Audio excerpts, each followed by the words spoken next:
हाँ जी, सभी साथियों को नमस्कार। तो आज से हम एक श्रृंखला शुरू कर रहे हैं जिसके अंतर्गत हम इम्पोर्टेंट क्वेश्चंस डिस्कस करेंगे जो SET, CUET, assistant professor, RPSC, KVS, NVS में जो फर्स्ट ग्रेड और सेकंड ग्रेड के एग्ज़ाम होते हैं उनमें महत्वपूर्ण सिद्ध हो। साथ ही जो साथी नेट की तैयारी कर रहे हैं और आईआईटी जेईई की तैयारी कर रहे हैं उनके लिए भी ये उपयोगी सिद्ध होंगे। तो इस श्रृंखला में हमने सबसे पहले जो टॉपिक उठाया है वो रियल एनालिसिस। तो यहाँ पर जो भी क्वेश्चंस हैं वो महज एक क्वेश्चन ना होकर इम्पोर्टेंट कंसेप्ट मैंने उठाए। तो यहाँ पर जो जो क्वेश्चन मैंने शामिल किए हैं वो क्वेश्चन अपने आप में एक कॉन्सेप्ट है और उस कॉन्सेप्ट को किस प्रकार अप्लाई करना है वो सीखेंगे। अगर कोई साथी ये चाहता है कि क्वेश्चन ही करना है कि ये क्वेश्चन क्या, इसका कौन सा ऑप्शन है, अगर इतने तक सीमित रखेगा तो वो ज़्यादा कुछ नहीं सीख पाएगा।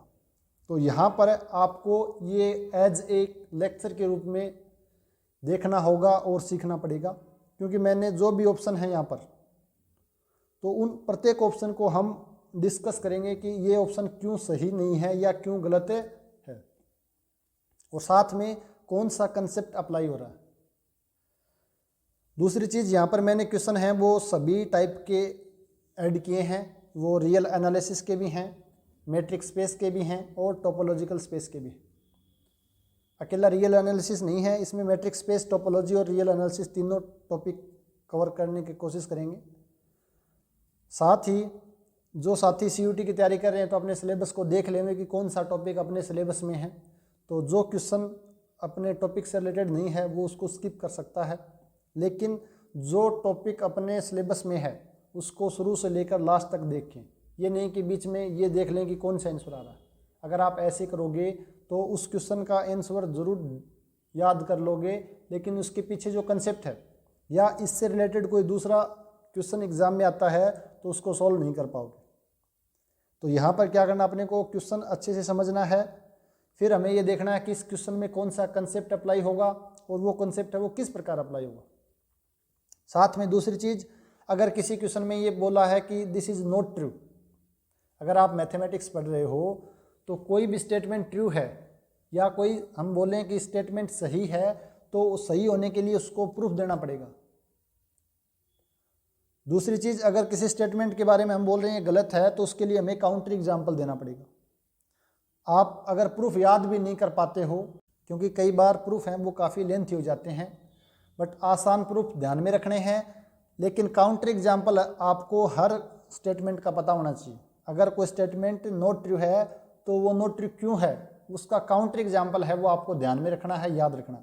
ज़रूरी नहीं हमें हमेशा ही वो काउंटर एग्जाम्पल तुरंत देखते याद आ जाए। कई बार हमें ढूंढने पड़ते हैं, इधर उधर से देखने पड़ते हैं। तो आपको जब भी काउंटर एग्जाम्पल मिलता है तो उस काउंटर एग्जाम्पल को याद करने की कोशिश करें या अपने नोट्स में ऐड कर लें। तो आपका सेट का जो एग्ज़ाम है वो 26 मार्च को है, तो उसके दिन भी लगभग 9-10 दिन बचे हैं। और सीयूईटी का एग्ज़ाम है वो भी लगभग मई और जून में हो जाएगा। तो जो साथी तैयारी कर रहे हैं सीयूईटी की या सेट की वो थोड़ा गंभीरता से लेवें। उसके बाद असिस्टेंट प्रोफेसर का एग्ज़ाम भी जल्दी होने वाला है, तो उसके लिए भी ये इम्पोर्टेंट सिद्ध होगा। तो शुरू करते हैं। सबसे फर्स्ट क्वेश्चन जो पूछा गया है डिफरेंशिएबिलिटी का। क्वेश्चन क्या है, which of the following is not true. सबसे पहले आपको ये देखना है कि क्वेश्चन में पूछा क्या गया। कई बार हम जल्दबाजी में क्वेश्चन को नहीं पढ़ते हैं, डायरेक्ट ऑप्शन को पढ़ लेते हैं। कई बार हम क्वेश्चन को पढ़ लेते हैं लेकिन ऑप्शन को नहीं पढ़ते हैं, उस क्वेश्चन को सॉल्व करने बैठ जाते हैं। लेकिन अगर आप ऑप्शन देखो तो डायरेक्ट ऑप्शन से हो जाता है, तो वहाँ पर आपका टाइम है वो कंज्यूम हो जाता है। और मैथमेटिक्स के अंदर पूरा का पूरा खेल टाइमिंग का ही है। अगर उस पेपर को आप घर पे ला के 2-4 घंटे एक्स्ट्रा दोगे तो पेपर सॉल्व हो जाएगा, बट हमें 3 घंटे में वो क्वेश्चन करने हैं। तो मैथमेटिक्स में सबसे ज़्यादा जो समस्या रहती है वो टाइमिंग की रहती है। तो हमें स्मार्टनेस के साथ क्वेश्चन को अटेम्प्ट करना है। सबसे पहले क्वेश्चन को पढ़ना है, जो भी इम्पोर्टेंट चीज़ है क्वेश्चन में उसको अंडरलाइन करना है। उसके बाद हमें ऑप्शन को पढ़ना है। कई बार क्या है कि ऑप्शन से ही हम 3 ऑप्शन को डिस्कार्ड कर देते हैं और डायरेक्ट जो लास्ट में ऑप्शन बच गया है वो सही हो जाएगा। क्वेश्चन सोल्व करने की आवश्यकता ही नहीं रहती है। तो क्या पूछा गया आपको, which of the following is not true, यानी कौन सा गलत है। ऑप्शन फर्स्ट है if f is differentiable at a point then f is continuous at that point. अगर कोई फंक्शन डिफरेंशिएबल है तो फंक्शन कॉन्टिन्यूस होगा। बी ऑप्शन पूछा गया है if f is differentiable at a point then mod f is also differentiable there. यानी अगर किसी पॉइंट पर फंक्शन डिफरेंशिएबल है तो उस पॉइंट पर उस फंक्शन का मॉडुलस भी डिफरेंशिएबल होगा। थर्ड ऑप्शन पूछा गया है if f is differentiable at a point then it need not be true that f is differentiable there. क्या बोला थर्ड स्टेटमेंट कि अगर मॉडुलस फंक्शन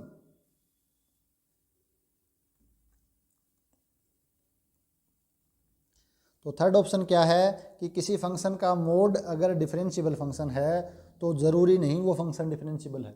यानी एफ डिफरेंशिएबल हो भी सकता है और नहीं भी हो सकता है। और जो फोर्थ स्टेटमेंट है वो है if f is differentiable at a point then one upon f is also differentiable at c provided f c non zero. तो देखते हैं वन बाय वन करके। फर्स्ट ऑप्शन क्या है कि f is differentiable then f is continuous. तो आप सभी जानते हैं कि डिफरेंशिएबल होता है कोई फंक्शन तो पक्का ही कॉन्टिन्यूस भी होता है।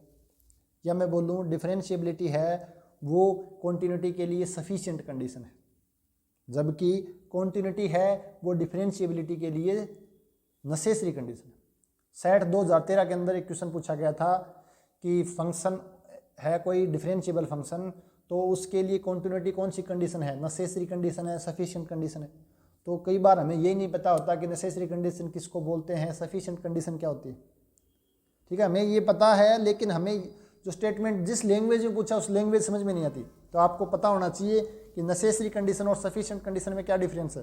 हालांकि ये मैंने लास्ट वीडियो जो सेट 2013 पेपर सोल्व किया था उसमें बताया भी था, एक बार और दोबारा डिस्कस कर लेते हैं कि आपके पास दो स्टेटमेंट हैं पी और क्यू। पी इम्प्लाइज क्यू, इसका मतलब अगर स्टेटमेंट पी ट्रू है देन क्यू ट्रू होगा।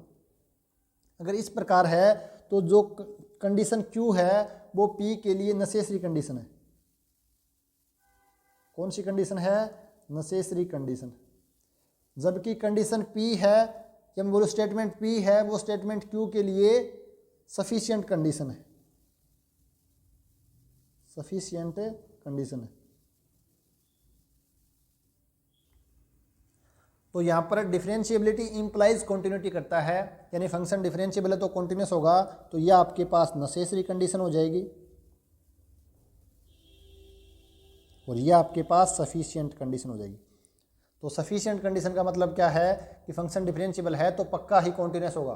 तो ये आपको ध्यान में रखना है। तो हम जानते हैं कि डिफरेंशिएबल फंक्शन तो पक्का ही कॉन्टिन्यूस होता है, यानी स्टेटमेंट फर्स्ट तो ट्रू है, बट हमें क्या पूछा? Not true. तो कई बार जल्दबाजी में हमें क्वेश्चन को पढ़ लेते हैं और इस ट्रू देखते हैं टिक लगा के आगे बढ़ जाते हैं, इसलिए ज़रूरी है चारों ऑप्शन पढ़ना। सेकंड ऑप्शन क्या है? If f is differentiable function then mod f is also differentiable function. तो आप सभी जानते हैं, ये स्टैंडर्ड एग्जाम्पल है कि एफ एक फंक्शन है f x equals to x. ये फंक्शन पूरे के पूरे आर पे डिफरेंशिएबल है, डिफरेंशिएबल ऑन आर तो डिफरेंशिएबल एट जीरो। पूरे आर पे डिफरेंशिएबल हो, जीरो पे डिफरेंशिएबल होगा। बट अगर हम इसका मॉडुलस ले लेते हैं मोड एफ एक्स, तो ये फंक्शन मेरे पास आएगा mod x is not differentiable at x equals to zero. आप सभी जानते हो कि मॉडुलस एक्स है, मोड एक्स फंक्शन, इसका ग्राफ बनता है ये। और आप सभी जानते हो अगर किसी फंक्शन का ग्राफ एक कॉर्नर पॉइंट आता है तो उस पॉइंट पे फंक्शन डिफरेंशिएबल नहीं होगा। तो जो मोड एक्स फलन है वो जीरो पर डिफरेंशिएबल फंक्शन नहीं है, जीरो के अलावा सभी जगह डिफरेंशिएबल है। जबकि ये फंक्शन एफ एक्स बराबर एक्स तो डिफरेंशिएबल है जीरो पे। तो ऑप्शन बी क्या बोल रहा है कि एफ डिफरेंशिएबल है then mod f is also differentiable, ये तो गलत बात है। और हमें पूछा क्या है? जो स्टेटमेंट कौन सा गलत है, यानी नॉट ट्रू। तो ऑप्शन बी है वो सही हो जाएगी। देखते हैं सी ऑप्शन और डी ऑप्शन में क्या पूछा गया है, उनको भी कंसेप्ट समझने की कोशिश करते हैं। ऑप्शन सी है if modulus of f is differentiable at a point then it need not be true that f is differentiable function. ये बोला किसी फंक्शन का मोड लेते हैं तो वो डिफरेंशिएबल है तो ज़रूरी नहीं वो फंक्शन डिफरेंशिएबल हो, वो हो भी सकता और नहीं भी हो सकता।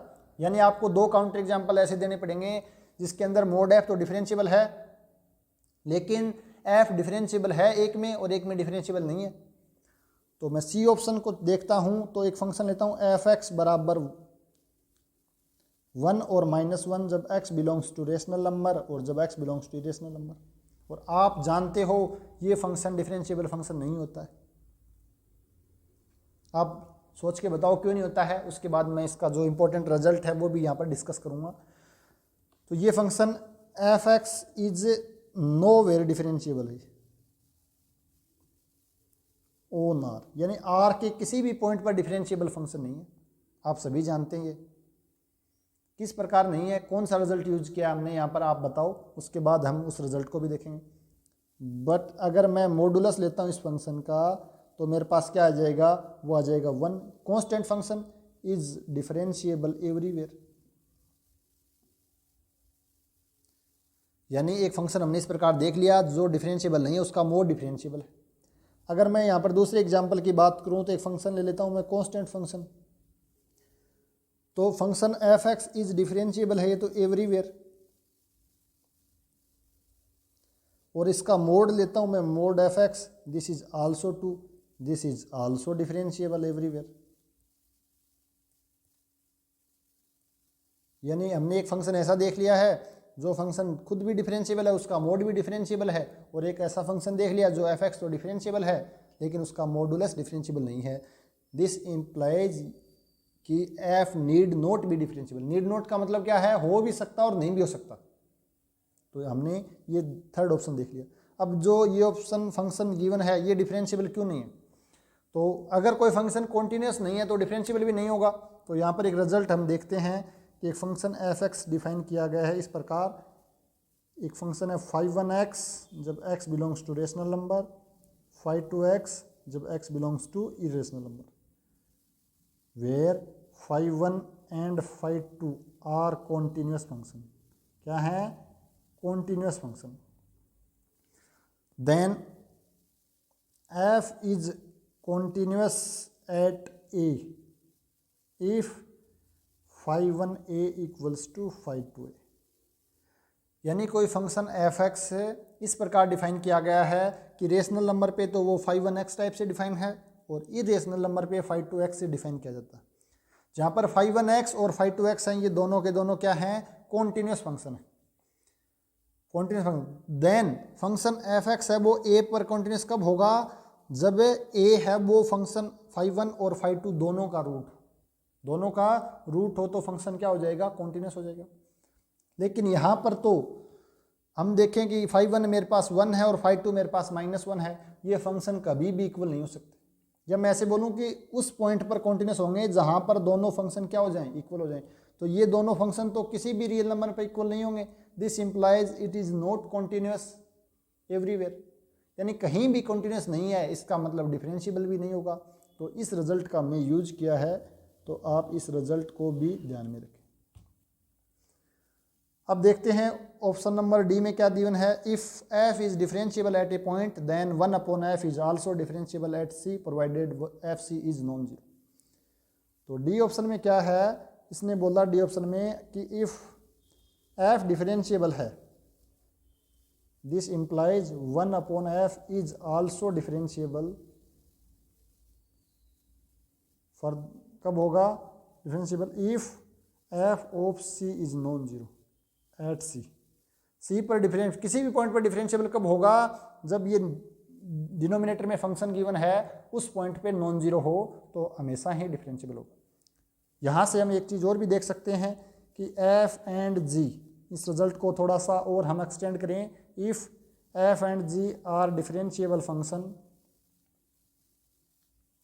एट ए, देन क्या होगा, एफ प्लस माइनस जी, या मैं लिखूँ यहाँ पर अल्फ़ा एफ प्लस बीटा जी, यानी लीनियर कॉम्बिनेशन ऑफ एफ और जी का, जहाँ पे अल्फ़ा बीटा क्या है मेरे पास रियल नंबर है, f into g f by g, जहाँ पर जी नॉन जीरो है।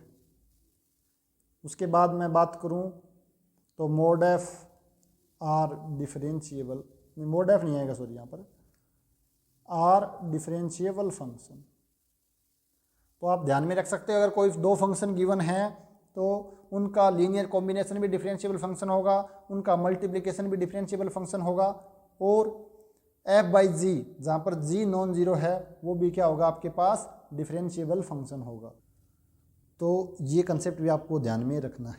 तो यहाँ पे एक फंक्शन आपके पास कांस्टेंट हो गया, दूसरा फंक्शन वन हो गया, f हो गया, f डिफरेंशिएबल गिवन ही है और वन आपके पास कांस्टेंट फंक्शन जो क्या होता है एवरीवेयर डिफरेंशिएबल फंक्शन। तो इन दोनों फंक्शन का जो डिवीजन होगा वो भी डिफरेंशिएबल हो जाएगा। तो इस क्वेश्चन के माध्यम से हमने एक रिजल्ट भी देख लिए, कुछ काउंटर एग्जाम्पल भी देखे हैं। तो इस टाइप का कोई भी क्वेश्चन आता है डिफरेंशिएबिलिटी का तो वो आप आसानी से सोल्व कर सकते हैं। इस एक क्वेश्चन के अंदर हमने 3-4 क्वेश्चन कर लिए। तो इस प्रकार हम क्वेश्चन को आराम से टाइम दे के सोल्व करेंगे, तो ज़्यादा जल्दबाजी नहीं करेंगे, आराम से प्रत्येक कंसेप्ट को समझने की कोशिश करेंगे। अब बात करते हैं क्वेश्चन नंबर सेकंड क्या है। The function f x equals to x square minus 2 defined on the set of real number. कहाँ पे डिफाइन किया गया है? रियल नंबर पे डिफाइन किया गया। इंपॉर्टेंट है ये चीज़, डोमेन, किस डोमेन पे बात कर रहा है। देन पूछा है कि ये फंक्शन इंजेक्टिव है लेकिन सर्जेक्टिव नहीं है। इंजेक्टिव का मतलब क्या होता है? ऑन टू होता है ना, सॉरी, इंजेक्टिव का मतलब होता है वन वन फंक्शन। और आपके पास सर्जेक्टिव पूछा जाता है। सर्जेक्टिव क्या होता है? सर्जेक्टिव होता है ऑन टू फंक्शन। और एक होता है बाइजेक्टिव। बाइजेक्टिव का मतलब होता है वन वन ऑन टू। तो फर्स्ट ऑप्शन क्या बोल रहा है कि एफ इंजेक्टिव है लेकिन सर्जेक्टिव नहीं है। एफ इंजेक्टिव है लेकिन सर्जेक्टिव नहीं है, यानी वन वन तो है बट ऑन टू नहीं है। ऑप्शन सेकंड है कि सर्जेक्टिव है लेकिन इंजेक्टिव नहीं है। ऑप्शन थर्ड क्या है कि नाइदर इंजेक्टिव नॉर सर्जेक्टिव, ना तो इंजेक्टिव है ना ही सर्जेक्टिव है। और फोर्थ ऑप्शन है बोथ इंजेक्टिव एंड सर्जेक्टिव, यानी कि दोनों इंजेक्टिव भी है और सर्जेक्टिव भी, यानी कि बाइजेक्टिव। ऑप्शन को आपको आराम से देखना, क्वेश्चन देखना है कि किस डोमेन पे डिफाइन किया। तो यहाँ पे बोला आपको एक फंक्शन है एफ, एक फंक्शन एफ है जो आर से आर में डिफाइन है। आर से आर पे डिफाइन का मतलब आर से आर में डिफाइन है, और f x equals to x square minus 2। तो मैंने वन वन और ऑन टू फंक्शन का अलग से एक वीडियो लेक्चर बना रखा है, तो आप वो देख लें एक बार। तो इसका अगर हम ग्राफ बनाए इस फंक्शन का, तो ग्राफ किस प्रकार बनेगा? जब x का मान 0 है तो y की वैल्यू 2 है, -2, यानी 0 -2। तो मेरे पास ये वाला ग्राफ बनेगा इस फंक्शन का, क्योंकि एक्स स्क्वायर का ग्राफ 0 से शुरू होता है और -2 है, यानी कि 2 अंक नीचे है वो शिफ्ट हो जाएगा, 2 है वो नीचे शिफ्ट हो जाएगा। तो अब हम देखें वन वन फंक्शन क्या होता है। वन वन फंक्शन देखने के लिए हम क्या करते हैं, जो फर्स्ट ओरिजेंटल लाइन टेस्ट क्या बोलता है कि डोमेन के अंदर कोई भी आप पॉइंट लेवें, रेंज में कोई भी पॉइंट लेवें, रेंज ऑफ एफ, तो y बराबर बी लाइन, ग्राफ को एट एग्जैक्टली 1 टाइम कट करना चाहिए। क्या करना चाहिए? एग्जैक्टली 1 टाइम करना चाहिए। अगर आप पॉइंट कहाँ से ले रहे हो? रेंज से ले रहे हो। तो अगर फंक्शन पॉइंट आप को डोमेन से ले रहे हो तो एटमोस्ट 1 टाइम कट करना चाहिए। लेकिन हम देख रहे हैं इसकी रेंज कहाँ से कहाँ है। इसकी रेंज की बात करें इस फंक्शन की, तो रेंज है, रेंज ऑफ एफ मेरे पास क्या है, वो है -2 टू इनफाइनाइट। कितनी है?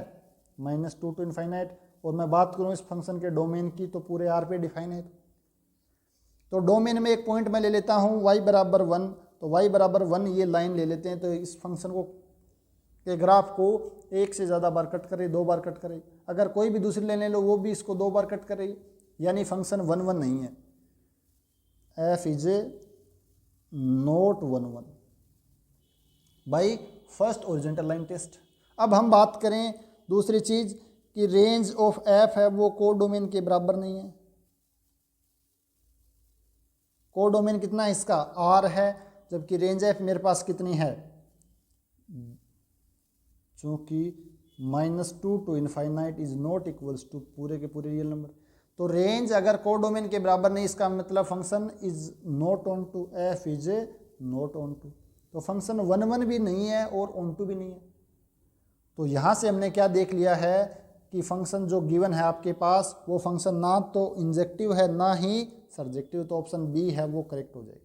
लेकिन अगर यहाँ पे डोमेन बोल देता कि फंक्शन है वो आर से कहाँ से डिफाइन है, आर पॉजिटिव से डिफाइन है। यानी अगर यही फंक्शन एफ 0 टू इन्फाइनाइट, या मैं बोलूँ कि नॉन नेगेटिव रियल नंबर से अगर ये फंक्शन आर में डिफाइन हो जाता f x equals to x square minus 2, तो इस फंक्शन का ग्राफ है वो ये सिर्फ यही बनता। तो ये फंक्शन क्या हो जाता, 1 1 हो जाता। ये फंक्शन क्या हो जाता, देन एफ इज इंजेक्टिव। 1 1 का मतलब है इंजेक्टिव बट नॉट सर्जेक्टिव, लेकिन ऑन टू नहीं है। क्यों? क्योंकि इस केस में रेंज है वो आपके पास अभी भी क्या रहेगी, -2 से इनफाइनाइट रहेगी, जो कोडोमेन के बराबर नहीं है। अगर मैं इस फंक्शन को डिफाइन कर देता इस प्रकार, if f 0 to infinite to -2 to infinite then, और एफ एक्स फंक्शन इसी प्रकार डिफाइन करता एक्स स्क्वायर माइनस 2, तो उस केस में एफ है वो बाइजेक्टिव फंक्शन बन जाता। क्या बन जाता, बाइजेक्टिव फंक्शन, यानी 1 1 भी हो जाता और ऑन टू भी हो जाता। तो यहाँ से हमने देखा कि किसी फंक्शन को 1 1 बनाने के लिए हम क्या करते हैं, उसके डोमेन को रिस्ट्रिक्ट करते हैं, और उस फंक्शन को ऑन टू बनाना है तो उसके को डोमेन को रिस्ट्रिक्ट करते हैं। तो इस क्वेश्चन के माध्यम से हमने किसी भी फंक्शन को 1 1 किस प्रकार बनाते हैं, ऑन टू किस प्रकार बनाते हैं, और बाइजेक्टिव बनाना है तो 1 1 ऑन टू बनाना पड़ेगा, यानी डोमेन को भी रिस्ट्रिक्ट करना पड़ेगा और को डोमेन को भी रिस्ट्रिक्ट करना पड़ेगा। तो ये कंसेप्ट हमने इस क्वेश्चन के माध्यम से सीख लिए। तो यहाँ से हमें पता चला कि फंक्शन की बात जब भी करते हैं तो उसके डोमेन और को डोमेन को भी ध्यान देना जरूरी है, कि जैसे डोमेन और को डोमेन चेंज करेंगे तो फंक्शन 1 1 है या नहीं है ये चेंज हो जाएगा। नेक्स्ट बढ़ते हैं आगे, क्वेश्चन नंबर 3 क्या पूछा है। क्वेश्चन नंबर 3 में पूछा है कि limit x tends to 1 2 minus x की power 10 pi x by 2 is equals to, यानी इस लिमिट की वैल्यू पूछे। तो ये एक इम्पोर्टेंट कंसेप्ट की मैं यहाँ पर बात करता हूँ। पहले ये कंसेप्ट हर बार फर्स्ट ग्रेड, सेकंड ग्रेड और IIT JEM में भी पूछा जाता है। तो ये मान के चलो, अगर लिमिट का क्वेश्चन चाहे सेट हो या CUET हो या IIT JEM हो या कोई भी फर्स्ट और सेकंड ग्रेड का एग्जाम हो, अगर पूछा जाता है तो 90% संभावना रहती है इसी कंसेप्ट से पूछा जाता है। तो क्या कंसेप्ट है? कंसेप्ट है कि if limit of x tends to a f x equals to 1, कोई फंक्शन एफ एक्स है जिसकी लिमिट x बराबर x टेंस टू a पर 1 है, एंड a पर फंक्शन जी एक्स की लिमिट कितनी है, इनफाइनाइट। फंक्शन एफ एक्स की x बराबर a पे लिमिट 1 है और जी एक्स की x बराबर a पर लिमिट, यानी x टेंस टू a पर लिमिट कितनी है, इनफाइनाइट है। देन आपसे पूछा जाए कि limit of x tends to a f x की power g x, f x की पावर जी एक्स, तो उसका मान कितना हो जाएगा, limit x tends to a, या मैं लिखूं e की power limit x tends to a g x into f x minus 1। क्या करना आपको, e की पावर में लिखनी है limit x tends to a, और जी एक्स है वो उतर कर नीचे आ जाएगा और मल्टीप्लाई हो जाएगा एफ एक्स माइनस 1। तो इस कंसेप्ट पे क्वेश्चन पूछा जाता है। एग्जाम्पल के लिए मैं जो एक स्टैंडर्ड एग्जाम्पल है आप सभी जानते हो कि लिमिट x टेंस टू 0, या मैं बात करूँ x tends to infinite 1 plus 1 upon x की पावर x। तो यहाँ से मैं देखूँ ये फंक्शन एफ एक्स है, अगर x टेंस टू इन्फिनिटी पे मान कितना आ जाएगा, 1 प्लस 0 यानी 1, और यहाँ पर रखा x की इन्फिनिटी पे लिमिट इन्फिनिटी यानी 1 अपॉन इन्फिनिटी फॉर्म का है, यहाँ भी 1 अपॉन इन्फिनिटी फॉर्म का फंक्शन है। तो क्या करना, हमें कुछ नहीं करना है, इसकी लिमिट फाइंड आउट करने के लिए e की पावर में limit x tends to infinite, जो फंक्शन ऊपर पावर में है उसको नीचे उतार देंगे, multiply 1 plus 1 upon x minus 1, इस फंक्शन में से 1 घटा देंगे। e की power limit x tends to infinite क्या आ जाएगा, 1 से 1 कैंसिल, x कैंसिल, यह आ जाएगा 1, दिस इज इम्प्लाइज e की पावर 1। और आप सभी जानते हो इस फंक्शन का मान, इस फंक्शन की लिमिट का मान कितना आता है, 1, e आता है। कितना आता है, e आता है। तो हमने देख लिया इस कंसेप्ट पे क्वेश्चन है वो किस प्रकार पूछा जाता है। अब हम बात करते हैं जो क्वेश्चन हमें गिवन है कि लिमिट x टेंस टू 1। क्या क्वेश्चन आपके पास, solution limit x tends to 1 2 minus x की power 10 of pi x by 2, यही है ना क्वेश्चन। 2 माइनस एक्स 10 की पावर 10 पाई एक्स बाई 2, ठीक है। तो सबसे पहले x का मान 1 रखेंगे तो ये फंक्शन का मान कितना आ गया 1, यहाँ 1 रखेंगे 10 पाई बाई 2 की वैल्यू इनफाइनाइट, यानी 1 की पावर इनफाइनाइट फॉर्म का फंक्शन है। यानी जो कंसेप्ट हमें देखा है उसी कंसेप्ट पे आधारित क्वेश्चन पूछा गया है। तो क्या करना है, सबसे पहले e की पावर में limit x tends to 1 10 of pi y x by 2 और साथ में आ जाएगा 2 minus x minus 1, this is equals to e की power limit x tends to 1 10 of pi x by 2, यहाँ पे आ जाएगा 1 माइनस एक्स। अब अगर मैं यहाँ पर मान रखता हूँ x बराबर 1 तो 10 पाई बाई 2 का मान आ जाएगा इनफाइनाइट और ये आ जाएगा मेरे पास 0, इनफाइनाइट इंटू 0 फॉर्म, जो कि एक अनिर्धारित रूप है। तो मैं क्या लिख सकता हूँ, इसको लिख सकता हूँ e की power limit x tends to 1 1 minus x, इसको मैं लिख सकता हूँ कोट पाई एक्स बाई 2, और अब मेरे पास क्या बन जाएगा, ये 0/0 फॉर्म बन जाएगी। और आप सभी जानते हैं कि जहाँ पे 0/0 फॉर्म या इनफाइनाइट अपॉन इनफाइनाइट फॉर्म बनती है तो हम कौन सा रूल लगाते हैं, एल हॉस्पिटल रूल लगाते हैं। तो मेरे पास एल हॉस्पिटल रूल क्या होता है, बाई एल हॉस्पिटल रूल। कई जगह ये डीएल हॉस्पिटल भी लिखा जाता है, कई बार एल हॉस्पिटल भी लिखा रहता है। तो क्या होता है उसमें, ऊपर वाले फंक्शन का ऊपर डेरिवेटिव, नीचे वाले का नीचे डेरिवेटिव, यानी e की power limit x tends to 1, ऊपर वाले का डेरिवेटिव -1 आ जाएगा, और कोट का डेरिवेटिव कितना होता है, cosec square pi x by 2, और साथ में कितना आ जाएगा, माइनस का चिन्ह आएगा और साथ में आएगा पाई बाई 2। कोट का डेरिवेटिव कितना होता है, minus cosec square pi by 2 into x, और पाई बाई 2 इंटू एक्स का करेंगे तो पाई बाई 2। अब लिमिट पुट कर देते हैं तो हम जानते हैं कोसेक पाई बाई 2 का मान कितना होता है 1, और उसका स्क्वायर करेंगे तो भी 1, माइनस से माइनस कैंसिल कितना आ जाएगा, e की पावर पाई बाई 2, ये आ जाएगा 2 अपॉन में पाई, यानी e की पावर 2 अपॉन में पाई है वो इसका करेक्ट ऑप्शन हो जाएगा। तो ऑप्शन बी है वो इसका करेक्ट ऑप्शन है। तो हमने देखा कि अगर हमें ये कंसेप्ट डायरेक्ट पता है तो हम इस कंसेप्ट की मदद से कोई भी क्वेश्चन हो सकता है, कई बार वो डायरेक्ट कट पिट के आसानी से हो जाता है, कई बार हमें आगे भी एक एल हॉस्पिटल रूल है वो भी लगाना पड़ सकता है।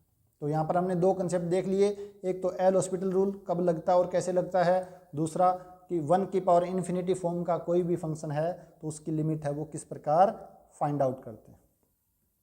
बढ़ते हैं आगे, next question, question number 4 number question में क्या पूछा गया है, which of the following statement is false, कौन सा स्टेटमेंट है वो गलत है। Option first, any bounded sequence of a real number contains a convergent subsequence. तो फर्स्ट ऑप्शन है वो क्या है कि बाउंडेड सीक्वेंस है, क्या बोले, हमेशा ही एक कन्वर्जेंट सब सीक्वेंस रखेगी, ठीक है। ऑप्शन बी क्या है, a sequence of real number is convergent if and only if है, इट इज कोची सीक्वेंस।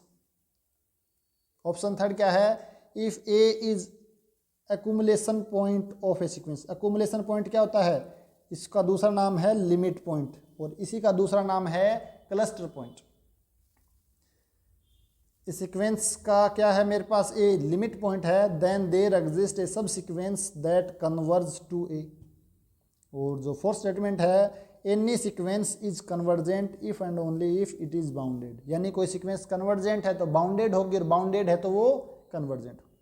तो यहाँ पे पूछा कौन सा स्टेटमेंट गलत है, यानी एक स्टेटमेंट गलत है और 3 स्टेटमेंट सही है, तो हमें देखना है। तो इस क्वेश्चन को समझने के लिए हमें एक दो जो इंपॉर्टेंट थ्योरम उनका स्टेटमेंट यहाँ पर देखना पड़ेगा।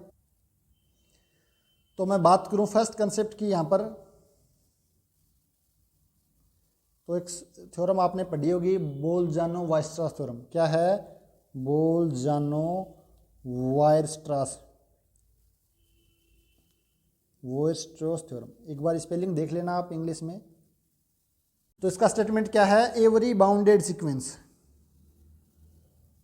Every bounded sequence has a limit point. क्या है कि कोई भी सीक्वेंस अगर बाउंडेड है तो लिमिट पॉइंट रखेगी। और इसको हम लिमिट पॉइंट की फॉर्म में भी देखते हैं। डेफिनेशन क्या होता है, every infinite bounded set, every infinite bounded set has a limit point, यानी इसको हैज़ ए लिमिट पॉइंट या इसको कई बार बोलते हैं has eight least one limit point. अगर कोई सेट इनफाइनाइट के साथ साथ बाउंडेड भी है तो वो लिमिट पॉइंट रखेगा। और हम जानते हैं प्रत्येक सीक्वेंस तो इनफाइनाइट टर्म होते हैं उसमें, और वो बाउंडेड भी है। इसका मतलब क्या हुआ कि उसके पास है वो बाल्जन-वायस्टाइस थ्योरम से उसके पास एक लिमिट पॉइंट होगा। और अगर बाउंडेड सीक्वेंस के पास एक लिमिट पॉइंट है, और लिमिट पॉइंट होने का मतलब क्या हुआ, लिमिट पॉइंट होने का मतलब है कि उस पॉइंट के नेबरहुड में सीक्वेंस के कितने टर्म हैं, इनफाइनाइटली मैनी टर्म है। कितने टर्म है, इनफाइनाइटली मैनी टर्म है। तो यहाँ से हम देखें कि every bounded sequence has a limit point और every infinite bounded set has a limit point, ये अलग अलग फॉर्म में बाल्जन-वायस्टाइस थ्योरम है।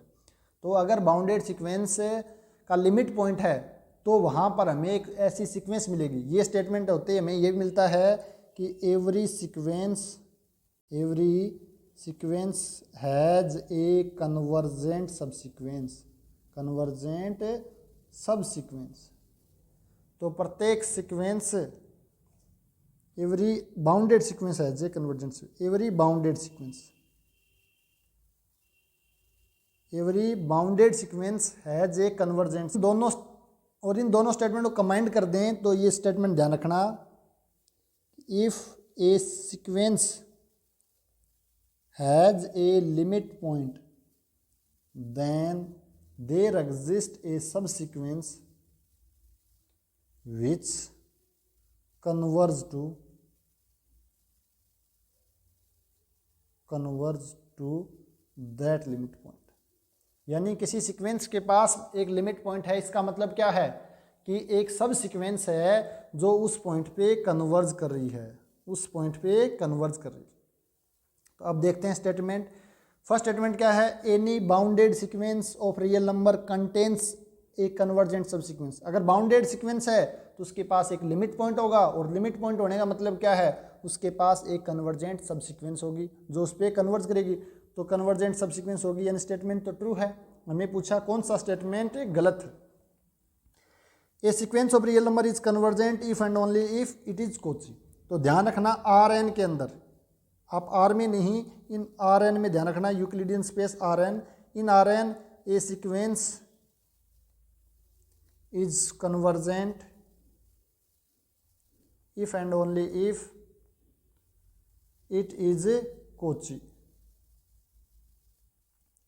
तो आर एन के अंदर कन्वर्जेंट सीक्वेंस है वो कोची होती है, कोची कन्वर्जेंट होती है, बट इन जनरल ट्रू नहीं है। एग्जाम्पल के लिए मैं बात करूं, ये सीक्वेंस, हाँ इन जनरल क्या बोलूं मैं, इन जनरल क्या होगा, कन्वर्जेंट इम्प्लाइज कोची होगा। यानी कोई सीक्वेंस कन्वर्जेंट है तो वो कोची होगी, बट कोची सीक्वेंस कन्वर्जेंट होना ज़रूरी नहीं है। एग्जाम्पल के लिए इन क्यू, अगर मैं बात करूं क्यू के अंदर मैट्रिक्स स्पेस क्यू में, तो मेरे पास एक सीक्वेंस होती है एक्स एन 1 + 1/n की power n is Cauchy sequence in Q. Q के अंदर ये मेरे पास कोची सीक्वेंस है, बट एक्स एन कन्वर्ज कहाँ करती है, इसकी लिमिट क्या है, बी अपन ने निकाला था, ई आएगी। This is does not belongs to Q, this implies x n is not convergent in a Q. यानी ये सीक्वेंस क्यू के अंदर कोची है लेकिन कन्वर्जेंट नहीं है। लेकिन आर एन के अंदर ध्यान रखना प्रत्येक कोची सीक्वेंस है वो कन्वर्जेंट। तो ये जो भी कंप्लीट मैट्रिक्स स्पेस होती हैं उसके अंदर इफ एंड ओनली होता है, लेकिन जो कंप्लीट नहीं है, क्यू कंप्लीट मैट्रिक्स स्पेस नहीं है, तो इसके अंदर ये इफ एंड ओनली पे नहीं होता। कंप्लीट मैट्रिक्स स्पेस का मतलब क्या है, अगर मैं बात करूं कंप्लीट स्पेस किसको बोलते हैं, कि every Cauchy sequence is converge in it, तो उसको बोलते हैं कंप्लीट मैट्रिक्स स्पेस या कंप्लीट स्पेस। आर कंप्लीट है, सी कंप्लीट है, लेकिन जो क्यू रेशनल नंबर है, set of rational number is a not complete. देखते हैं ऑप्शन नंबर थर्ड क्या है। If alpha is accumulation point of a sequence then there exist a sub sequence that converse to a. अभी हमने statement देखा था, यानी ऑप्शन थर्ड है वो भी सही है। Any sequence is convergent if and only if is bounded. ये क्या बोला, कन्वर्जेंट है तो बाउंडेड, और बाउंडेड है तो कन्वर्जेंट। ये स्टेटमेंट गलत है। अब आप बताओ गलत क्यों है स्टेटमेंट। गलत होने का मतलब क्या है कि कन्वर्जेंट तो बाउंडेड है, ये तो हमेशा ट्रू होता है। Every convergent sequence is bounded. अब आपको बताना है कि एक बाउंडेड सीक्वेंस जो कन्वर्जेंट नहीं है। तो मैं बात करूँ ऑप्शन डी की, एग्जाम्पल आप काउंटर एग्जाम्पल के रूप में ध्यान में रख सकते हो। जो सबसे इंपॉर्टेंट सीक्वेंस का एग्जाम्पल है -1 की पावर n। ये सीक्वेंस क्या है, ये सीक्वेंस बाउंडेड है लेकिन कन्वर्जेंट नहीं। इसमें पॉइंट किस टाइप के आएंगे, इसमें पॉइंट आएंगे 1 -1 1 -1 1, इस टाइप की सीक्वेंस है। और आपसे पूछे दूसरी सीक्वेंस कोई, तो एक सीक्वेंस आप इस टाइप से भी लिख सकते हो, -2 2 -2 +2 एंड सो 3 -3 +3 -3 +3 -3। तो इस टाइप के आप चाहो उतनी सीक्वेंस बना सकते हो जो बाउंडेड हैं लेकिन कन्वर्जेंट नहीं है। तो ये था आपके पास ऑप्शन डी, और ऑप्शन डी है वो गलत है और हमें गलत ही पूछा था। बढ़ते आगे, क्वेश्चन नंबर 5 क्या बोला। 5 number question, which of the following statement is not true. सबसे ज़्यादा क्वेश्चन है वो एग्जाम के अंदर नॉट ट्रू वाले ही पूछे जाते हैं। वहाँ से क्या है, हमें 3-4 कंसेप्ट हैं वो क्लियर हो जाते हैं। फर्स्ट ऑप्शन क्या है, a subset of R is connected if and only if it is an interval. Second option है every close and bounded interval is compact. और थर्ड ऑप्शन है closure of a connected subset is connected. और fourth option है every close and infinite set has at least one limit. तो देखते हैं एक statement. तो फर्स्ट ऑप्शन है, ये डायरेक्ट रिजल्ट है। कनेक्टेड सेट जो आर के अंदर होते हैं वो इंटरवल्स होते हैं, लेकिन आपको इंटरवल के बारे में पता होना चाहिए कौन कौन से इंटरवल होते हैं। काफ़ी साथियों को इंटरवल का ही नहीं पता होता। तो इंटरवल की डेफिनेशन की बात करूं तो क्या होती है इंटरवल। आपसे पूछे कि इंटरवल किसको बोलते हैं, क्या डेफिनेशन होती है इंटरवल की, तो a set S is said to be interval. A subset S of R is said to be interval if whenever x, y belongs to S and x is less than z less than y, then z belongs to S। यानी कोई भी दो element x और y S में लाई करते हैं, belong करते हैं, और z x और y के बीच में कोई भी पॉइंट है तो z है वो S में ही लाई करेगा, तब हम क्या बोल देंगे, एस है वो एक इंटरवल है। एग्जाम्पल के लिए मैं आपसे पूछूं तो मुझे बताओ एक सेट एस मैं लेता हूं 1,3 यूनियन 3,5, ये इंटरवल है या नहीं है। आप में से बहुत से साथी बोलेंगे सर ये इंटरवल नहीं है। तो आप सभी सही बोल रहे हैं कि इंटरवल नहीं है, लेकिन क्यों नहीं इंटरवल। ये इंटरवल के लिए क्या होना चाहिए कि कोई भी दो एलिमेंट उठाएं सेट में से, तो मैं ले लेता हूँ एक एलिमेंट 2 और एक 4 जो कि एस में लाई कर रहा है, बट 2 एंड दूसरी चीज़ क्या है, 2 और 4 के बीच में 3 भी है, बट 3 है वो लाई नहीं कर रहा है इसमें। यानी हमने एक ऐसा एलिमेंट ढूंढ दिया है जो एलिमेंट के दो सेट के बीच में है लेकिन वो उस सेट में लाई नहीं करता है या बिलोंग नहीं करता है। This implies S is a not an interval. क्या नहीं है कि इंटरवल नहीं। अगर मैं इंटरवल को करेक्टराइज करने की कोशिश करूं तो इंटरवल को हम मोस्टली 3 भागों में डिवाइड कर सकते हैं। ये मेरे पास फर्स्ट इंटरवल है, एम्प्टी सेट एक इंटरवल होता है, ध्यान रखना, ये एक ओपन इंटरवल होता है। दूसरा मेरे पास सिंगलटन सेट ए है, ये मेरे पास क्लोज इंटरवल होता है। दूसरे टाइप के इंटरवल मैं लिखता हूँ open a comma b, close semi open या semi close a comma b, close a b. Third type की इंटरवल है वो -infinite to b, -infinite to close b, a to infinite close a to infinite और minus infinite to plus infinite, यानी कि पूरा का पूरा आर। तो ये जो इंटरवल हैं ये होते हैं फाइनाइट इंटरवल। फाइनाइट इंटरवल यानी इनके अंदर एलिमेंट, नंबर ऑफ एलिमेंट क्या हैं, फाइनाइट हैं। और ये दोनों के दोनों कौन से हैं, इनफाइनाइट इंटरवल है। क्या है, इनफाइनाइट इंटरवल।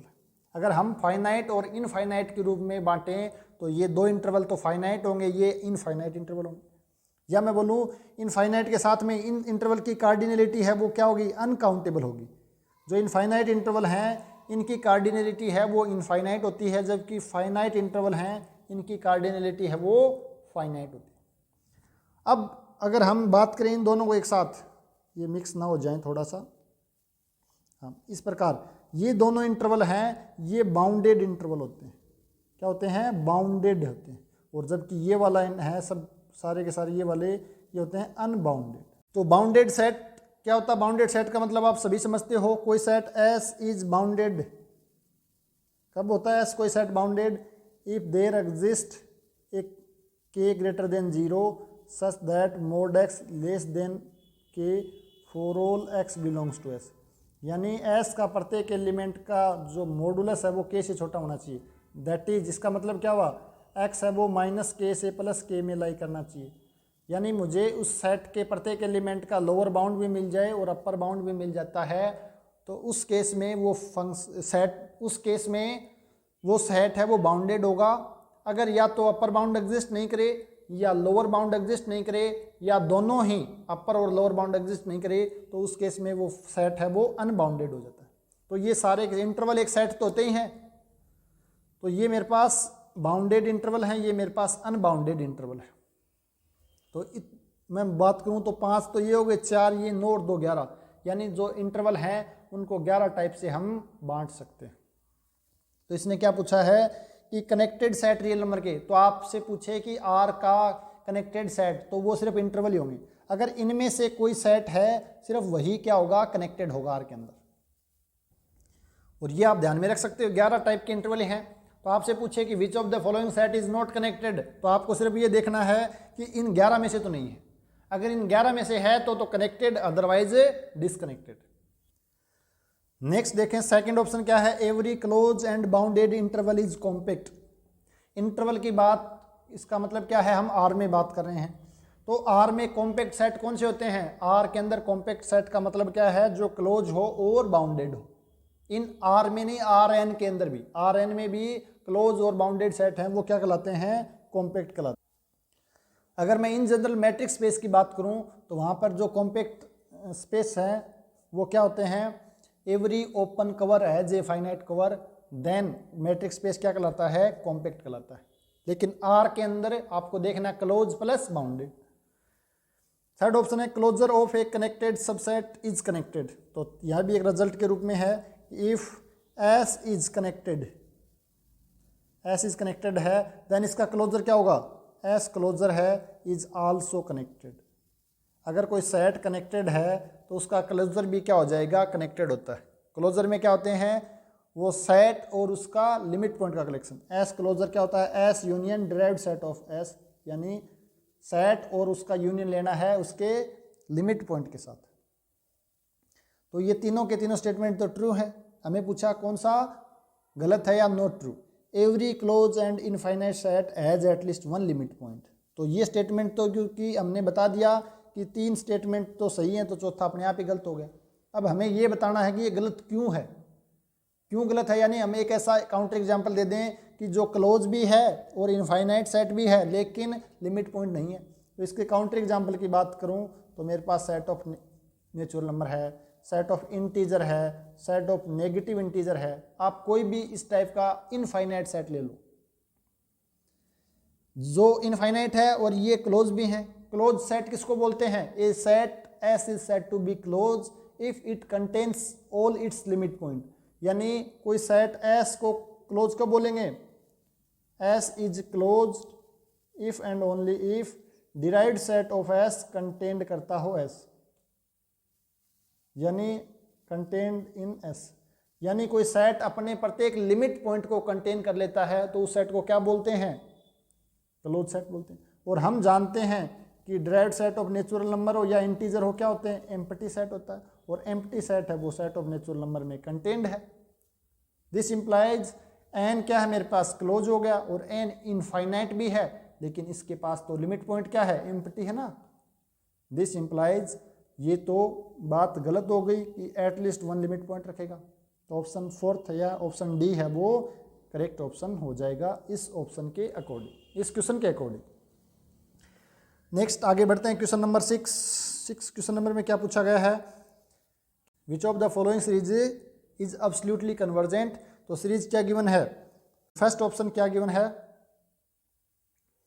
समेशन -1 की power n upon 2n, second option -1 की पावर n अपॉन में 2n - 1, थर्ड ऑप्शन -1 की पावर n अपॉन में n, और फोर्थ ऑप्शन है sin n अपॉन n²। तो सबसे पहले हमें ये पता होना चाहिए कि एब्सोल्युटली कन्वर्जेंट किसको बोलते हैं, कंडीशनली कन्वर्जेंट किसको बोलते हैं।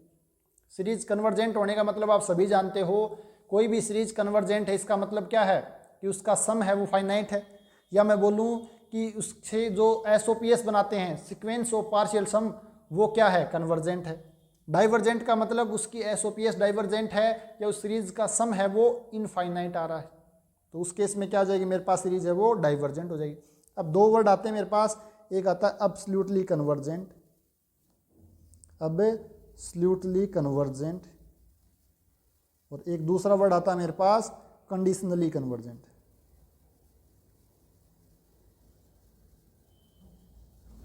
तो ये दोनों वर्ड आपको देखने को मिलेंगे जो सीरीज होती है ना अल्टरनेटिंग सीरीज, उसी के अंदर होता है।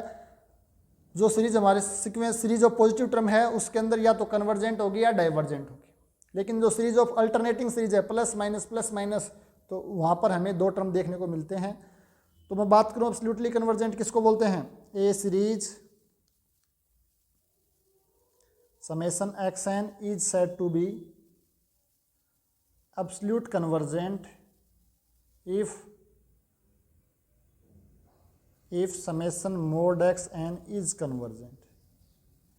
यानी कोई सीरीज एब्सोल्यूट कन्वर्जेंट कब होगी, जब हम उस सीरीज के प्रत्येक टर्म का मोड ले लेते हैं और फिर हम इसका सम फाइंड आउट करते हैं। तो ये सीरीज मेरे पास अगर कन्वर्जेंट है तो हम बोल देंगे ये सीरीज है वो एब्सोल्यूट कन्वर्जेंट हो जाएगी। नेक्स्ट बात करें कंडीशनली कन्वर्जेंट, तो a series summation xn is said to be conditionally convergent if की सीरीज xn तो कन्वर्जेंट है, is convergent, but series mod xn is divergent. यानी सीरीज तो कन्वर्जेंट है लेकिन वो सीरीज का जब मॉडुलस लेते हैं, सीरीज के प्रत्येक टर्म का मॉडुलस लेते हैं, जब नई सीरीज बनती है तो वो सीरीज क्या हो जाए, डाइवर्जेंट हो जाती है, तब हम बोलते हैं उसको कंडीशनली कन्वर्जेंट सीरीज। और एक यहाँ पर एक टेस्ट आता है अल्टरनेटिंग सीरीज में, लेबनीज टेस्ट, तो वो ध्यान रखना लेबनीज टेस्ट क्या बोलता है। अल्टरनेटिंग सीरीज कोई भी सीरीज है समेशन -1 की पावर n - 1 un, या यहाँ पर n भी ले सकते हैं, कोई फर्क नहीं पड़ेगा, इज कन्वर्जेंट इफ दो प्रॉपर्टी होनी चाहिए। क्या, फर्स्ट प्रॉपर्टी ये है कि un is greater than equals to un + 1, that is जो सीक्वेंस un है वो क्या है, क्या बोलते हैं उसको, डिक्रीजिंग सीक्वेंस। un है वो क्या होनी चाहिए, डिक्रीजिंग सीक्वेंस होनी चाहिए। और सेकंड क्या है कि जो nth टर्म है un, इसके साथ जो nth टर्म un है इसकी n tends to limit infinity पे जो लिमिट है वो कितनी आनी चाहिए, 0 आनी चाहिए। तो उस केस में हम क्या बोल देते हैं कि ये सीरीज है, ये अल्टरनेटिंग सीरीज है, कन्वर्जेंट है। अगर कोई सीरीज इन दो प्रॉपर्टी को सेटिस्फाई कर देती है तब हम बोलते हैं वो सीरीज है वो कन्वर्जेंट। तो यहाँ पर देखते हैं ऑप्शन फर्स्ट। तो फर्स्ट ऑप्शन में क्या है, डायरेक्ट यहाँ पे लिख देता हूँ मैं। फर्स्ट ऑप्शन में क्या है मेरे पास, सीरीज -1 की पावर n अपॉन 2n। तो ये सीरीज हम देखें, मेरे पास u1 क्या है यहाँ पर, 1/2 की पावर n है, और हमें पता है कि ये सीरीज डिक्रीजिंग सीक्वेंस है, एंड या मैं लिखूँ u1 is decreasing sequence and limit of n tends to infinity u1 कितनी है, यानी 1/2n 0 है। दिस इम्प्लाइज सीरीज -1 की power n/2n is a convergent sequence. तो आपको पता होना चाहिए कि ये सीक्वेंस है कन्वर्जेंट है। लेकिन हम बात करें मॉडुलस की, एब्सोल्यूट कन्वर्जेंट कब होती है? जब उसका मोड कन्वर्जेंट हो। नाउ अगर हम देखें कि समेसन मोड ले लेंगे तो क्या बचेगा मेरे पास, इसका मोड ले लेता हूं तो मेरे पास बचेगी समेसन 1/2n, और हम जानते हैं कि 1/2n summation 1/n is divergent. ये डाइवर्जेंट क्यों होती है? By P test. P test क्या बोलता है? पी टेस्ट के बारे में आपको पता होना चाहिए कि समेसन 1/n की पावर p इज कन्वर्जेंट कब? जब p का मान 1 से बड़ा है, और डाइवर्जेंट इफ p का मान लेस देन इक्वल्स टू 1। यानी p का मान अगर 1 से बड़ा है तो सीरीज होगी वो कन्वर्जेंट हो जाएगी, और 1 से छोटा या बराबर है तो ये सीरीज क्या हो जाएगी? डाइवर्जेंट हो जाएगी। तो इस टेस्ट से हम बोल सकते हैं p का मान 1 है, this implies it is convergent. अब हम बात करें ऑप्शन नंबर सेकंड, तो यहाँ पर भी मेरे पास मॉडुलस लेंगे तो क्या बनेगा? सीरीज 1/2 की पावर n-1। ये भी मेरे पास क्या आ गई है? ये this is also divergent sequence. ये सीक्वेंस खुद कन्वर्जेंट है, क्यों? क्योंकि डिक्रीजिंग सीक्वेंस है 1/2n-1, और दूसरी चीज़ क्या है यहाँ पर है कि इन्फिनिटी पे लिमिट 0 है। ये डायरेक्ट भी देख सकते हैं, या मैं इसको बाय कंपैरिजन टेस्ट कर सकता हूँ कि समेसन 1/, जब मैं लिखूँ यहाँ पर un मेरे पास हो गया है 1/n(2 - 1/n), तो ये मेरे पास un है और मैं vn ले लेता हूँ 1/n। तो now limit n tends to infinity un/vn कितना आ जाएगा? इसकी लिमिट आ जाएगी मेरे पास un में vn का भाग दूंगा और इन्फिनिटी पे लिमिट निकालूंगा तो कितनी आ जाएगी? 1/2 आ जाएगी, जो कि नॉन जीरो है और फाइनाइट क्वांटिटी है। तो un और vn दोनों ही क्या करेंगे? या तो कन्वर्जेंट या डाइवर्जेंट, और हम जानते हैं कि सीरीज vn ये वाली सीरीज है, ये तो डाइवर्जेंट है, this implies it is also divergent. हम बात करें ऑप्शन थर्ड की, तो थर्ड ऑप्शन में क्या आ जाएगा मोड लेने के बाद? 1/n, this is also divergent. तो ऑप्शन फोर्थ है वो डायरेक्ट ही करेक्ट हो गया। लेकिन हम देखें कि कौन सा यहाँ पे फोर्थ ऑप्शन है वो किस प्रकार एब्सोल्युटली कन्वर्जेंट हो रहा है। तो हमें क्या करना? मोड लेना है। तो ऑप्शन डी की बात करूं मैं, तो ऑप्शन डी में क्या गिवन है? Summation sine n/n²। अगर मैं इसका मॉडुलस लेता हूं तो मेरे पास क्या? This is equals to, mod ले लूँगा तो मैं लिख सकता हूँ this is less than equals to 1/n²। क्यों? क्योंकि साइन n का जो मॉडुलस है this is less than equals to 1। Sine n की रेंज क्या होती है? -1 से +1, यानी मोड की वैल्यू क्या हो सकती है? मैट मैक्सिमम +1 हो सकती है। और हम जानते हैं ये series by P series test क्या होती है? This is convergent. तो फर्स्ट कंपैरिजन टेस्ट से हम जानते हैं कि un और vn दो सीरीज हैं, un and vn are two series such that, इस प्रकार हैं कि un less than equals to un for some n greater than equals to m। यानी एक स्टेज के बाद सीक्वेंस un के सारे टर्म vn से छोटे हैं। तो अगर vn कन्वर्जेंट है तो un कन्वर्जेंट हो जाएगी, और un डाइवर्जेंट है तो vn डाइवर्जेंट हो जाएगी। तो यहाँ पर मुझे पता है कि ये वाली कन्वर्जेंट है, this implies series summation sine n/n² is also convergent, ठीक है ना। तो यानी बड़ी वाली कन्वर्जेंट, ऐसे ध्यान में रख सकते हो कि बड़ी वाली कन्वर्जेंट तो छोटी वाली कन्वर्जेंट, छोटी वाली डाइवर्जेंट तो बड़ी वाली डाइवर्जेंट। तो ये था हमारे पास क्वेश्चन नंबर 6। अब हम बात करते हैं क्वेश्चन नंबर 7, और आज का लास्ट क्वेश्चन होगा, क्योंकि फिर ज़्यादा टाइम हो जाएगा और वीडियो है वो काफ़ी लंबा बन जाएगा। हम कोशिश करेंगे 1 घंटे का डेली डिस्कशन करने का, उसके अंदर क्वेश्चन 5 से 10 के बीच में क्वेश्चन डिस्कस करने की कोशिश करेंगे। तो लास्ट क्वेश्चन आज का क्या है? द ए मेरे पास set of all rational number है, यानी ए मेरे पास ऑल रेशनल नंबर है इन द इंटरवल 0,1। यानी मेरे पास एक सेट ए है, वो किस टाइप का है? वो है मेरे पास Q intersection 0,1 close interval. Alpha मेरे पास एक लिबेग मेजर है ऑफ ए का। अल्फ़ा क्या है? ए का लिबेग मेजर है, या मैं मेजर की बात करूं तो अल्फ़ा मेरे पास है measure of set A. Then alpha का मान कितना होगा? तो आप सभी जानते हो एक रिजल्ट कंसेप्ट है कि countable set has measure zero. यहाँ पे रिजल्ट ध्यान रखना, countable set has always measure zero. तो हम जानते हैं कि ये वाला सेट ए है वो काउंटेबल है, क्योंकि पूरा का पूरा रेशनल नंबर सेट ही काउंटेबल है। और ये तो बोल रहा है कि 0,1 के बीच के जो रेशनल नंबर है वो, तो ये भी मेरे पास एक काउंटेबल सेट है। देन मेजर ऑफ ए कितना हो जाएगा, मेरे पास 0 हो जाएगा, यानी अल्फ़ा का मान कितना है 0। तो option first is A correct option. तो ये डायरेक्ट आपको ध्यान में होना चाहिए कि काउंटेबल सेट है उसका जो मेजर है वो हमेशा ही 0 होता है। साथ में आप लिख लो इसका एन अनकाउंटेबल सेट, ये कुछ इंपॉर्टेंट रिजल्ट है, मैं इसके साथ आपको नोट करवा देता हूँ। An uncountable set can be a measure, एक uncountable set can be measure zero, can be an measure zero. यानी अगर कोई अनकाउंटेबल सेट है तो उसका मेजर है, लिबेग मेजर है, वो भी 0 हो सकता है। वो ध्यान में रखना। एग्जाम्पल भी कई बार ध्यान में नहीं आता कि पूछ लिया जाता कौन सा ऐसा अनकाउंटेबल सेट है जिसका मेजर 0 होता है, तो आपको ध्यान में रखना कैंटर सेट। कैंटर सेट आप सभी जानते हो क्या होता है कैंटर सेट, कि 0,1 जो भी आपके पास एक क्लोज इंटरवल है, इसको हम क्या करते हैं मिडल में से मिडल पार्ट इसको हटा देते हैं। उसके बाद मेरे पास 0, ये आ जाएगा 1/3 और ये 2/3, 1/3 और 2/3 यहाँ पे आ जाएगा 2/3 और मेरे पास 1।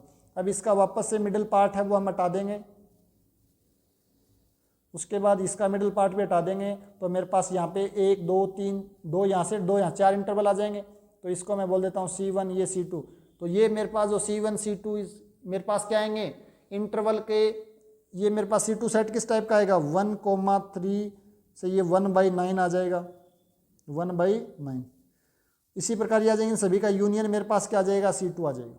तो C1 C2 इन सभी सेट का इंटरसेक्शन लेंगे, i बराबर 1 से लेकर कहाँ तक जाएंगे हम, इनफाइनाइट तक जाएंगे। तो ये सेट जो मेरे पास बनता है इस सेट को बोलते हैं कैंटर सेट। तो कैंटर सेट की प्रॉपर्टी मैंने एक जो वीडियो में है उसमें भी लिखा रखे हैं कि कैंटर सेट है वो परफेक्ट सेट होता है, यानी इसका प्रत्येक पॉइंट लिमिट पॉइंट होता है, ये बाउंडेड होता है, ये क्लोज होता है, क्लोज प्लस बाउंडेड है तो कॉम्पैक्ट होता है। इसका लिबेग मेजर का मान कितना होता है 0 होता है। आज हमने देख लिया इसका लिबेग मेजर का मान है 0 होता है। इसके पास कोई भी इंटीरियर पॉइंट नहीं रहता है, ये कोई भी इंटीरियर पॉइंट नहीं रखता है। तो ध्यान रखना एक अनकाउंटेबल सेट है उसका मेजर भी 0 हो सकता है। एज इट इज़ कई बार क्वेश्चन पूछ लिया जाता है, यहाँ पे स्टेटमेंट दे देंगे a countable set has measure 0, ये uncountable set has measure non 0 या 0। तो इस प्रकार कई बार डायरेक्ट स्टेटमेंट पूछे जा सकते हैं, आपको ध्यान रखना है। तो अनकाउंटेबल सेट का मेजर भी 0 हो सकता है, काउंटेबल सेट है उसका मेजर हमेशा ही 0 होता है। इसके बाद मैं इंटरवल की बात करूं, the measure of an interval, या लिबेग मेजर का मतलब यहाँ पे लिबेग मेजर है, the measure of interval I is length of I, यानी उस इंटरवल का जो भी लेंथ है उसका मेजर होगा। दैट इज़, मैं एग्जांपल के लिए बात करूं कि आपके पास कोई इंटरवल आई बराबर क्या है, क्लोज इंटरवल a, b या ओपन a, b है, या सेमी क्लोज या सेमी ओपन जो भी इंटरवल हैं, अगर इन इंटरवल का आप मेजर निकालोगे mi, इसको कई बार m से डिनोट कर देते हैं, कई बार कोई इसको म्यू से भी डिनोट करते हैं, तो जो भी नोटेशन हो तो इसका कितना हो जाएगा b माइनस ए हो जाएगा। लेंथ कितनी इस इंटरवल की लेंथ, इनमें से सभी इंटरवल की लेंथ है वो b माइनस ए ही होती है। तो कई बार डायरेक्ट पूछ लिया जाता है कि आप बताओ मेजर 0,2 ये इंटरवल है, इसका मेजर कितना होगा, तो कितना जाएगा 2 माइनस 0 इक्वल्स टू 2। तो मेजर ऑफ आपसे पूछे फाइनल एम्प्टी सेट का मेजर कितना होगा, तो ये कितना हो जाएगा 0 हो जाएगा। एम्प्टी सेट का मेजर कितना होगा 0, क्योंकि इसकी लेंथ कितनी होती है 0 होती है। कितनी होती है मेजर, इसको क्या लिख सकता हूँ a, कोई भी एम्प्टी सेट है उसको क्या लिख सकता हूँ a, और मेरे पास मेजर लिखेंगे तो क्या होता है a माइनस A, this is equals to 0। तो यहाँ से जो भी आपके पास एम्प्टी सेट है, फाइनाइट सेट है, काउंटेबल सेट का मतलब क्या है, जो काउंट फाइनाइट या काउंटेबल इनफाइनाइट सेट, तो काउंटेबल सेट का मेजर कितना होता है 0 होता है। उसके बाद तो काउंटेबल सेट का जो मेजर है वो कितना होता है, हमेशा ही 0 होता है। अनकाउंटेबल सेट का मेजर 0 भी हो सकता है और नॉन जीरो भी हो सकता है। एक इंटरवल का मैं मेजर की बात करूं तो उसकी लेंथ होती है। तो ये कुछ इंपॉर्टेंट रिजल्ट हैं, वो आपको डायरेक्ट ध्यान रखने हैं लिबेग मेजर के रिस्पेक्ट में। तो ये क्या हो जाएगा, काउंटेबल है सेट है ना ये मेरे पास, तो इसका मेजर क्या हो जाएगा, 0 हो जाएगा। तो ये मेरे पास आज हमने 7 इंपॉर्टेंट क्वेश्चन को डिस्कस किया है। कहने को ये 7 क्वेश्चन हैं, लेकिन यहाँ पर लगभग हम बात करें तो प्रत्येक क्वेश्चन में लगभग 2-3 एक्स्ट्रा कंसेप्ट भी पढ़े हैं। तो लगभग हमने 20 कंसेप्ट को यहाँ पर डिस्कस कर लिया है। मैं ये नहीं बोला कि 4 के 4 हैं, कहीं पे आपको ऑप्शन में कंसेप्ट नहीं देखने को मिले जैसे यहाँ पर हैं, और हो सकता है यहाँ पर आपको 2-3 कंसेप्ट मिल गए हों, किसी क्वेश्चन में चारों के चारों ही आपको कंसेप्ट देखने को मिले। तो लगभग आपको 20 कंसेप्ट सीखने को मिले हैं। अगर आप सेट का एग्ज़ाम है या CUT का एग्ज़ाम है या कोई भी असिस्टेंट प्रोफेसर की तैयारी कर रहे हो, अगर आपने रेगुलर ये वीडियो देखे हैं शुरू से लेके लास्ट तक, और आराम से, ये नहीं कि आगे बढ़ा के, हाँ आप स्पीड बढ़ा सकते हो थोड़ी सी, अगर आपको टाइम ज़्यादा लग रहा है तो स्पीड थोड़ी सी फास्ट करके, लेकिन आप स्किप मत करें। अगर आपने देखा है इन क्वेश्चन को तो मैं दावे के साथ कह सकता हूँ कि आपको जो सेट का एग्ज़ाम होगा आपका 26 मार्च को, उसके अंदर ये कंसेप्ट आपको एज इट इज़ देखने को मिल सकते हैं। कंसेप्ट, मैंने बोला क्वेश्चन इसी टाइप का फ्रेम होगा, आपको कंसेप्ट यही मिलेंगे। तो मिलते हैं नेक्स्ट क्लास में, तब तक आप सभी का बहुत बहुत धन्यवाद।